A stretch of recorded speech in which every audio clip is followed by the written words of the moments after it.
যে কাপড়ে নারীদের নামাজ কবুল হবে না, প্রত্যেক মা বোনদের জানা উচিত। যদি এই দিকে খেয়াল না রাখেন তাহলে হয়তো সারা জীবন নামাজ পড়ে যাবেন, কিন্তু আপনার নামাজ কবুল হবে না। নারীদের জন্য নফল নামাজ পড়ার কোনো তাগিদ নেই, তারপরেও দেখা যায় নারীরা নফল নামাজ পড়াতে পুরুষের তুলনায় এগিয়ে থাকে।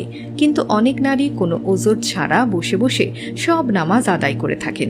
নারী পুরুষ যে কারোর জন্যই প্রয়োজন ছাড়া বসে বসে নামাজ পড়লে তাদের নামাজ হবে না।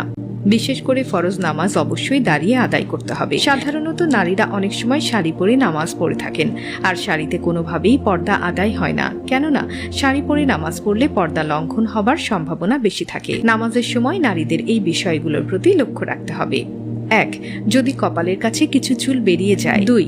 কান একটা বা দুটো বেরিয়ে যায়। 3. যদি কানের পাশে জুলফির চুল বেরিয়ে যায়। 4. পেছনের চুল বেরিয়ে যায়। 5. থুতনির নিচে গলার কাছে কোনো অংশ বেরিয়ে যায়। 6.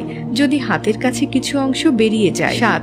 যদি পেট বা পিঠের কাছে কিছু অংশ বেরিয়ে যায়, অর্থাৎ শুধু মুখমণ্ডল, হাতের কবজি ও পায়ের পাতা ছাড়া আর কোনো অংশ যদি নামাজের সময় বেরিয়ে যায় এবং এভাবে সারা জীবন নামাজ পড়লে সে নামাজ আদায় হবে না, সে নারী বেনামাজি হিসেবে গণ্য হবে।